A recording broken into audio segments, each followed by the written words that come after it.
اعوذ باللہ من الشیطان الرجیم بسم اللہ الرحمن الرحیم۔ اس اجلاس سے پہلے جو آج کل ہو رہا ہے جموں کشمیر اسمبلی میں، ہم نے سرکار سے گزارش کی تھی، اسے سجیسٹ کیا تھا کہ اس اجلاس میں وہ ایک ریزولوشن ضرور لائے 370 اور 35A کی بحالی کے لیے۔ انہوں نے یہ ریزولوشن لایا، بلکہ اس سے پہلے انہوں نے کیبنٹ کے ذریعے ایک اور ریزولوشن آلریڈی حکومت ہند کو بھیج دیا ہے، وہ اسٹیٹ ہوڈ کے بارے میں ہے۔ تو ہم شکر گزار ہیں اس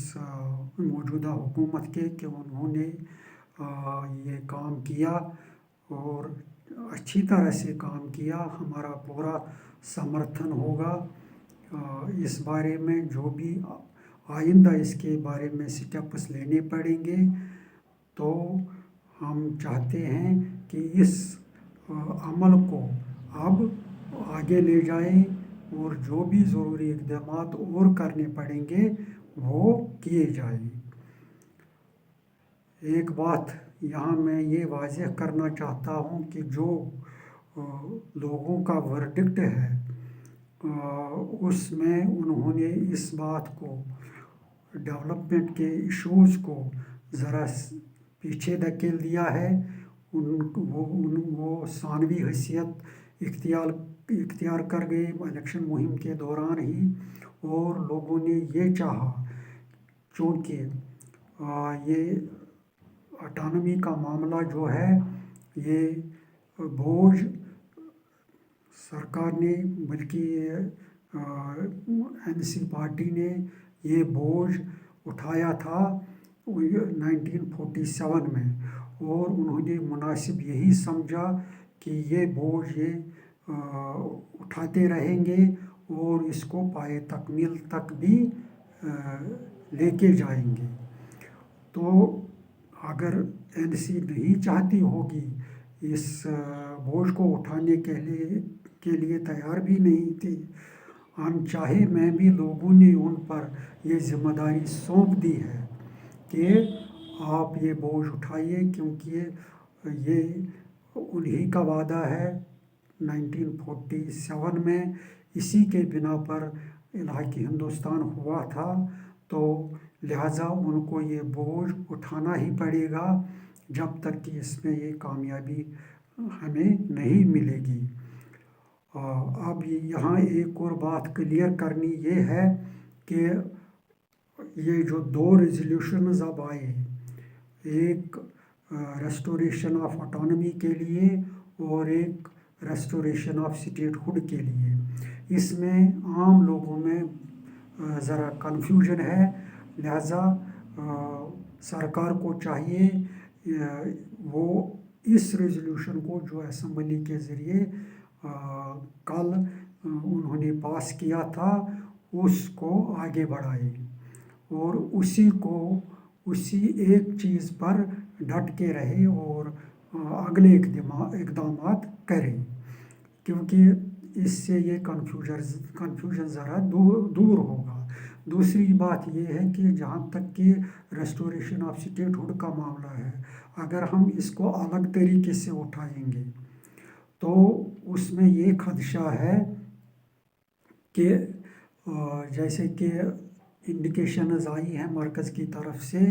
وہ فل اسٹیٹ ہوڈ نہیں دے پائیں گے۔ تو فل اسٹیٹ ہوڈ کا امکان ذرا کم لگتا ہے۔ لہٰذا اگر ہم سٹک رہیں گے، ہم اسی بات پر زیادہ غور کریں گے کہ جو ریسٹوریشن آف اسپیشل اسٹیٹس ہے، تو اس میں یہ ساری باتیں خود بخود آ جاتی ہیں۔ اس میں اسٹیٹ ہوڈ کا مسئلہ بھی آتا ہے، اس میں UT کا مسئلہ بھی آتا ہے، اس میں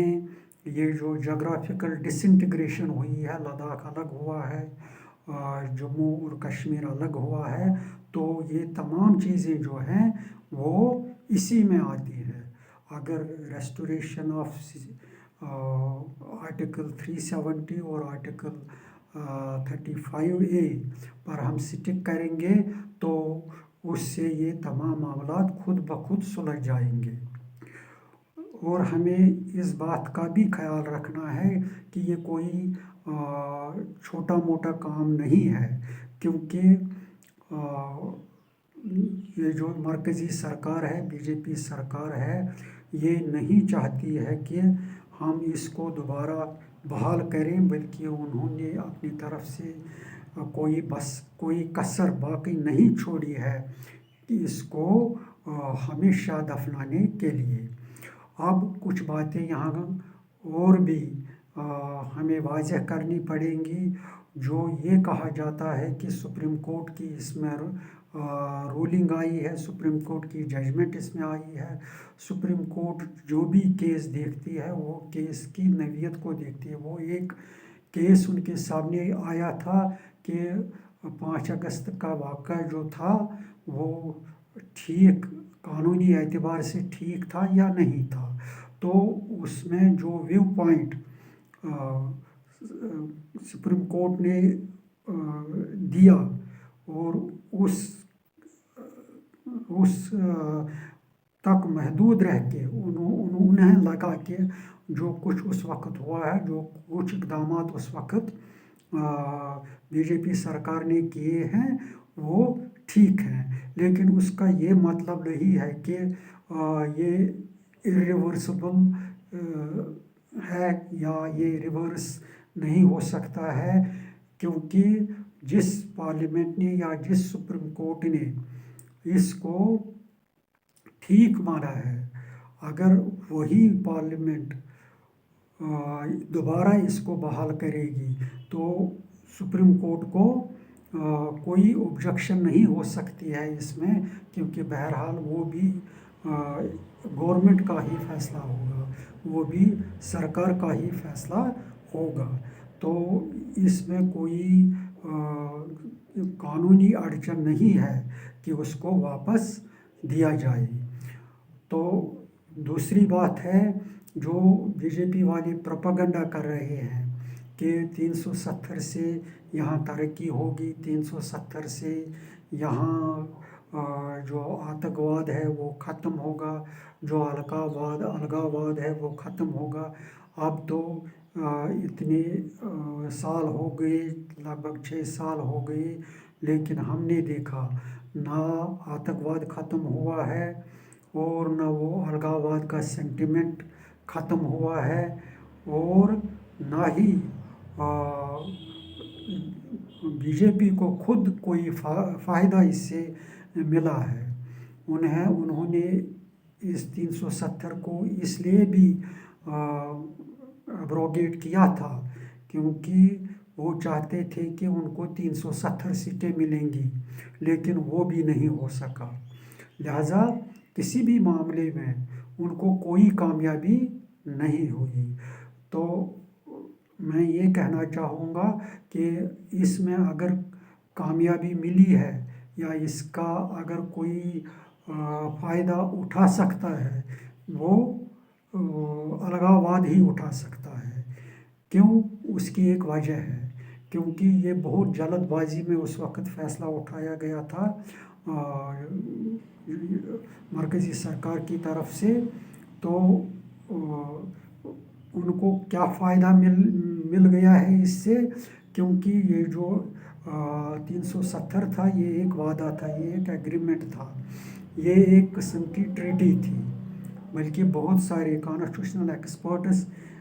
پولیٹیکل ایکسپرٹس مانتے ہیں کہ 370 دراصل ایک پیس ٹریٹی تھی۔ اگر ہم اسلامک جورسپروڈنس کی نظر سے دیکھیں گے، اس ویو سے دیکھیں گے، تو اسلام میں یہ باضابطہ ایک اصول ہے، ایک حکم ہے اللہ کی طرف سے۔ مجھے یاد پڑتا ہے قرآن شریف کا ایک چیپٹر 2 کی آیت 177 ہے، جس میں اللہ تعالیٰ نے 10 کمانڈمنٹس دیے ہیں۔ ان 10 کمانڈمنٹس میں تمام اسلام کے جو ضروری احکام ہیں اس میں واضح کیے گئے ہیں۔ ایک طویل آیت ہے وہ جس میں اللہ تعالیٰ 10 چیزوں کا حکم سناتا ہے جو بائنڈنگ ہے ایک مسلمان کے لیے. تو ان 10 چیزوں میں سے جس طرح اس میں نماز کا ذکر ہے، روزوں کا ذکر ہے، باقی جو 5 ارکان دین ہے، اس کے علاوہ خیرات کا ہے، صدقات کا ہے، باقی چیزوں کا ہے. تو انہی 10 چیزوں میں سے ایک چیز یہ بھی ہے کہ جو بھی ایگریمنٹ کیے جائیں، چاہے وہ انڈیویجول نوعیت کے ہو اور چاہے وہ سیاسی اعتبار کے ہوں، تو سیاسی اعتبار سے جو ایگریمنٹس کیے جاتے ہیں دوسرے لوگوں کے ساتھ، دوسرے قوموں کے ساتھ، ان کی پابندی اتنی ہی ضروری ہے جتنی ہمیں نماز کی پابندی ہے، جتنی ہمیں روزے رکھنے کی پابندی ہے، اتنی ہی ضروری یہ بھی ہے. بلکہ میں یہ کہوں گا اس سے زیادہ ضروری یہ ہے کہ ان ایگریمنٹس کا پاس کیا جائے، ان ایگریمنٹس کا لحاظ رکھا جائے، کیونکہ اس میں پیس کا پہلو جو ہے وہ آتا ہے، جس سے کیونکہ اگر پیس نہ رہے، امن نہ رہے، سماج میں، معاشرے میں امن نہ رہے، تو لوگوں کے جان اور مال کو خطرہ پہنچتا ہے. لہٰذا یہ زیادہ ضروری ہے، اسلام نے اس پر زیادہ زور دیا ہے کہ جو ایگریمنٹس کیے جائیں گے جو سیاسی نوعیت کے ہوں، ان کو فلفل کرنا بہت ضروری ہے. اب بی جے پی نے کیا کیا، انہوں نے اس کو بہت جلدی میں ختم کر دیا اور اس کا بھی پاس نہیں رکھا. اب اس کا فائدہ کس کو پہنچا؟ اب یہ ایک شرعی رکاوٹ تھی الغاواد کے لیے، آتنکواد کے لیے، یہ بہت بڑی ایک رکاوٹ تھی اور یہ رکاوٹ اب دور ہو گئی ہے. ان آتنکوادیوں کے لیے، ان الغاوادیوں کے لیے جو ملک کے لیے ایک بہت بڑا سیکورٹی ایشو ہے. تو اس سیکورٹی ایشو کو اگر مد نظر رکھا جائے تو بہرحال کسی نہ کسی وقت ہمیں لوٹ کے جانا پڑے گا، ہمیں پیس کی طرف، امن کی طرف جانا پڑے گا، کیونکہ امن جو ہے اس کے لیے ہمیں ڈائلاگ کرنا پڑے گا، اس کے لیے بات چیت کرنی پڑے گی. تو اس بات چیت میں یہ سب سے زیادہ اہم پہلو وہاں اجاگر ہوگا کہ لوگوں کو، یہاں جموں کشمیر کے لوگوں کو جو وعدے کیے گئے ہیں وہ وعدے پورے کیے جائیں. اب یہ مسئلہ جو ہے، چاہے آپ 20 سال کے بعد اس پر کوئی فیصلہ سنائیں یا آج سنائیں، تو اس کا جو سولوشن ہے وہ آخر کار یہی ہے کہ ہمیں اپنے حقوق ملنے چاہیے. یہ فیصلہ چاہے آپ آج لیجئے یا 50 سال بعد لیجئے، تو اس کا پولیٹیکل سولوشن یہی ہے. اس کا کوئی وائلنس کے ذریعے کوئی حل نکلنے والا نہیں ہے. یہ وہ زمانہ نہیں رہا ہے کہ ہم جنگوں کے ذریعے، جنگ و جدل کے ذریعے مسئلوں کو سلجھائیں گے. آج کے سوفسٹیکیٹڈ ورلڈ میں جہاں بھی ہم دیکھتے ہیں کہ کوئی جنگ شروع ہوتا ہے وہ تو پھر ختم ہونے کا نام ہی نہیں لیتا ہے. لہٰذا جو بھی ہوگا وہ بات چیت کے ذریعے ہوگا، اور اس بات چیت میں یہی پولیٹیکل سولوشن سامنے آئے گا کہ لوگوں کو، جموں کشمیر کے تمام لوگوں کو وہ وعدے پورے کیے جائیں جو ان کو 1947 میں دیے گئے تھے، تو ان کی پاسداری ہو تاکہ یہاں امن قائم ہو اور ملک کی جو سیکورٹی ہو اس پر کوئی آنچ نہ آئے. تو اس ضمن میں ان چیزوں کو مد نظر رکھ کر موجودہ سرکار جو ہے جموں کشمیر کی، ان کو بھی آگے بڑھنا چاہیے. تو ان کو بہت سے مراحل طے کرنے پڑیں گے. تو ان کے لیے جیسے کہ ہم نے دیکھا کہ جو بھی یہاں بی جے پی کے بغیر جو بھی پارٹیاں ہیں وہ ان کو اس بارے میں پورا سمرتھن دے رہی ہے، ہماری پارٹی بھی سمرتھن دے رہی ہے، لہٰذا ان کو بغیر جھجک کے بغیر خوف کے آگے بڑھنا چاہیے، پرامن ماحول میں اپنی بات کو آگے رکھنا چاہیے اور اپنا گول اچیو کرنا چاہیے۔ والسلام۔